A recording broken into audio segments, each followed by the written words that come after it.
Halo teman-teman semua, kembali lagi di channel kesayangan kita, Etivak Channel.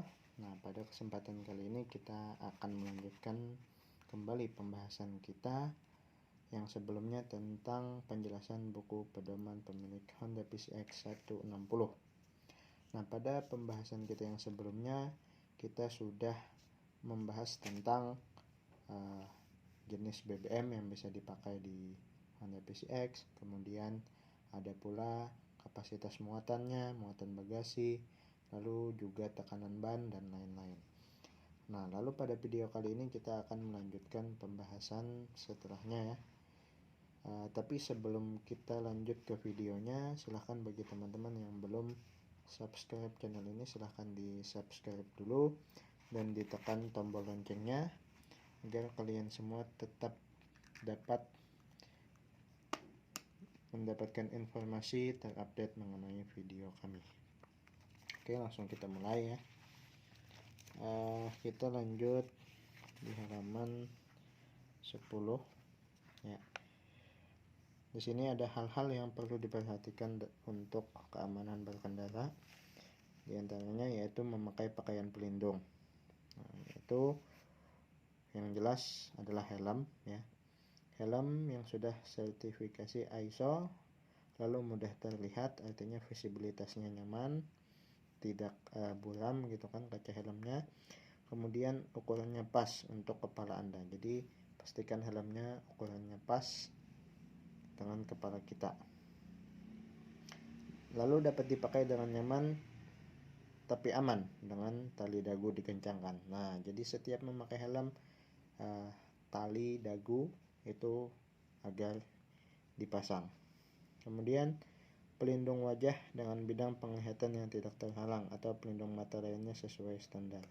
Nah, kalau memakai masker, jangan sampai masker itu menghalangi visibilitas kita untuk melihat ke jalan ya. Kemudian di sini juga dianjurkan memakai sarung tangan, lalu memakai sepatu khusus untuk berkendara, lalu memakai jaket dan celana ya. Jangan sampai kita memakai kendaraan ini tidak memakai apa-apa ya. Jadi harus ada baju atau pakaian pelindungnya. Nah, lalu kita lanjut di halaman selanjutnya, yaitu hal-hal yang perlu diperhatikan dalam berkendara. Nah, untuk periode pemakaian mula, artinya untuk pemakaian di awal-awal. Nah, di sini kan disebutkan selama 500 km pertama. Nah, waktu kita beli barang motor ini ya, selama 500 km pertama, ikutilah petunjuk berikut ini untuk memastikan keandalan dan kinerja kendaraan Anda di masa mendatang. Yang pertama itu hindari penggunaan gas secara penuh dan akselerasi dengan sangat cepat. Nah, jangan ugal-ugalan ya. Jadi misalkan dari stop langsung tancap gas pol ya. Tapi alangkah baiknya tancap gas pelan-pelan, sesuaikan dengan kecepatan yang sesuai atau kecepatan yang normal saja.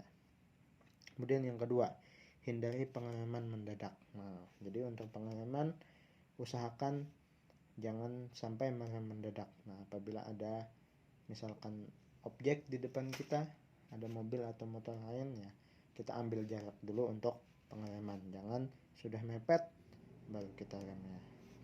Lalu yang ketiga, berkendaralah dengan biasa saja. Nah, jadi berkendaranya biasa aja, nggak usah ugal-ugalan. Nah, lalu yang selanjutnya kita masuk ke pembahasan rem ya. Nah, perhatikanlah petunjuk-petunjuk berikut. Yang pertama, hindari pengereman mendadak secara berlebihan. Nah, pengereman mendadak memang tidak mengapa, tetapi jangan setiap pengereman itu harus mendadak ya. Kalau mendadak misalkan ada kucing tiba-tiba lewat di depan kita ya, mungkin nggak apa-apa lah rem mendadak. Tapi kalau di setiap pengereman itu memakai rem mendadak terus kan, nah itu akan membahayakan kita juga, dan tentunya kampas rem cepat habis. Nah, yang pertama, pengereman secara mendadak dapat mengurangi stabilitas kendaraan. Nah, ini efek-efeknya ya. Lalu yang kedua, apabila memungkinkan, kurangi kecepatan sebelum membelok. Jika tidak, maka Anda akan berisiko tergelincir. Nah, jadi jangan Kita jangan sok-sokan balap-balapan gitu kan, belok miring-miring kayak di MotoGP. Nah padahal ini tidak sesuai untuk spesifikasi seperti itu ya, dan jalanannya juga tidak sesuai. Lalu yang selanjutnya, berhati-hatilah pada permukaan jalan yang mudah slip. Nah jalan-jalan yang licin, apalagi yang setelah hujan, nah maka agar memacu kecepatan senormalnya saja. Ban akan lebih mudah tergelincir pada permukaan seperti ini dan jarak pengereman akan lebih panjang. Nah jadi karena mungkin yang basah atau jalannya terlalu mulus, nah ini akan menghambat pengereman.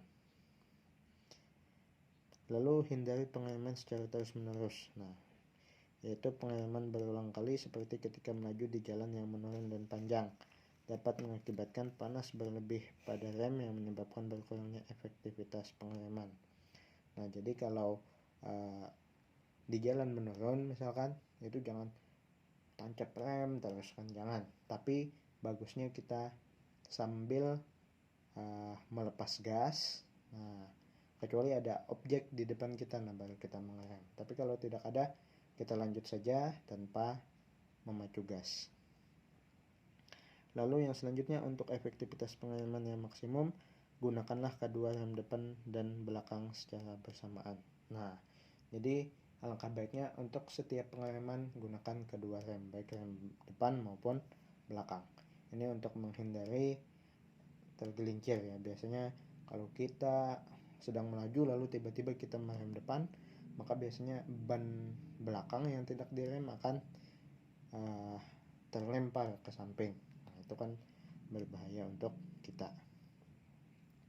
Nah tapi untungnya di Honda PCX itu sudah dilengkapi dengan sistem combi brake system, artinya apabila kita tekan salah satu rem maka kedua remnya akan berfungsi, akan jalan. Jadi makanya disebut kombi atau combo. Nah lalu di sini ABS ya. Nah anti-lock braking system. Nah untuk ABS ini yang tipe ABS dilengkapi dengan anti-lock brake system yang dirancang untuk membantu mencegah rem depan terkunci saat pengereman yang keras atau mendadak. Dan untuk Honda PCX di semua tipe ya, baik tipe tertinggi yaitu hybrid, itu sistem ABS cuma ada di roda depan, artinya single channel ABS. Lalu ABS tidak mengurangi jarak pengereman dalam keadaan tertentu. ABS dapat menyebabkan jarak berhenti yang lebih panjang.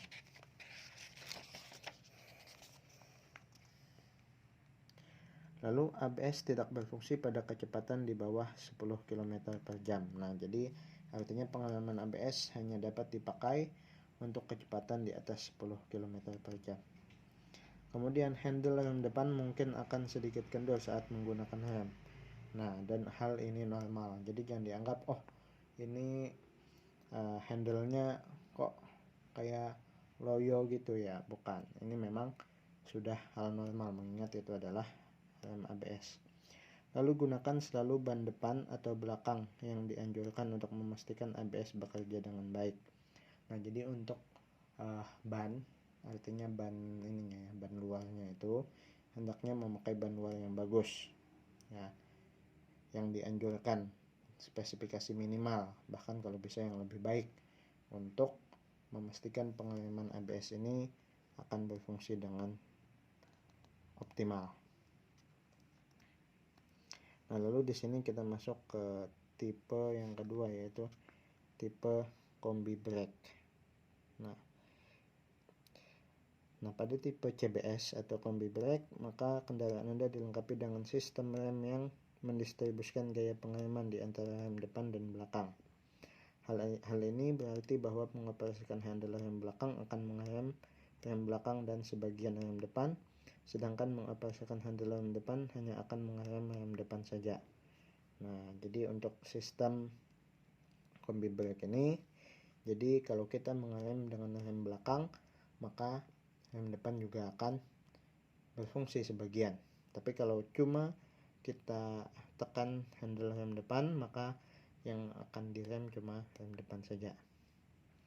Untuk efektivitas pengereman yang maksimum, tetap gunakan kedua rem depan dan belakang secara bersamaan. Nah, lalu pada kondisi basah atau hujan, permukaan jalan akan sangat licin dan basah, dan rem yang basah akan mengurangi efisiensi pengereman. Anda harus ekstra hati-hati saat mengerem dalam kondisi basah. Jika rem basah, lakukan pengereman sambil mengendarai kendaraan pada kecepatan rendah untuk membantu mengeringkan rem. Nah, ini pada kondisi hujan atau basah atau becek. Nah, usahakan memacu kendaraan dengan kecepatan rendah saja. Nah, lalu selanjutnya kita akan lanjut kepada memarkir kendaraannya, pembahasannya. Yang pertama, parkirlah pada permukaan yang keras dan rata. Nah, jadi bagusnya saat kita memarkir itu parkir pada permukaan yang keras ya, jangan di tanah yang lembek. Itu akan mengakibatkan kendaraan kita saat dilakukan pemarkiran itu biasanya terperosok gitu kan. Nah, jadi cari permukaan yang keras dan juga rata supaya pengereman tadi baik, pengereman pemarkiran tadi kan. Kalau misalkan di tanah yang landai, nah maka kita sesuaikan ya, supaya tidak sampai motor kita itu jatuh saat diparkir. Kemudian, jika Anda memang harus parkir di permukaan yang agak menanjak atau yang mudah bergeser, parkirkanlah kendaraan sedemikian rupa sehingga tidak bergerak atau jatuh. Nah, kalau di permukaan yang landai, nah usahakan ini memakai standar 2 ya untuk pemarkirannya, jangan pakai standar 1. Kalau pakai standar 1 itu ada kemungkinan kendaraan kita bisa bergeser. Lalu yang ketiga, pastikan bahwa bagian-bagian kendaraan yang bersuhu tinggi tidak bersentuhan dengan bahan-bahan yang mudah terbakar. Nah, yang bersuhu tinggi bagian mana saja? Mesin tentunya ya. Ya, bagian-bagian mesin. Nah, itu usahakan tidak menyentuh benda-benda yang mudah terbakar. Kemudian selanjutnya, jangan menyentuh mesin, knalpot, rem, dan bagian-bagian kendaraan lainnya yang bersuhu tinggi sebelum mendingin. Nah, jadi setelah kendaraan ini dipakai, apalagi dipakai perjalanan jauh, nah jangan disentuh itu bagian mesin, knalpot, rem, dan lain-lain yang suhunya panas. Nah, itu akan melukai tangan kita. Kemudian selanjutnya,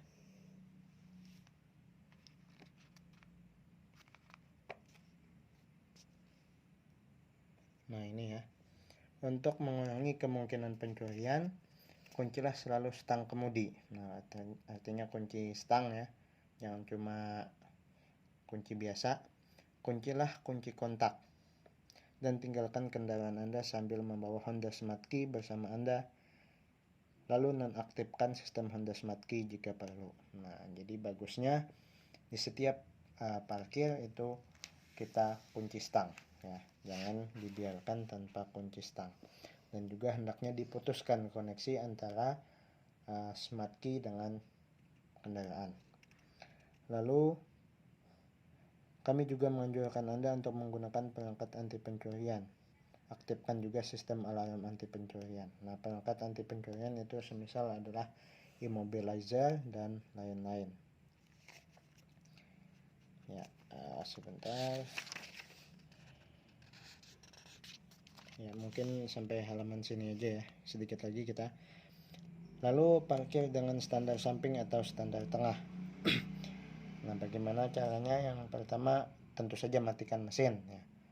Matikan mesin. Lalu yang kedua, menggunakan standar samping.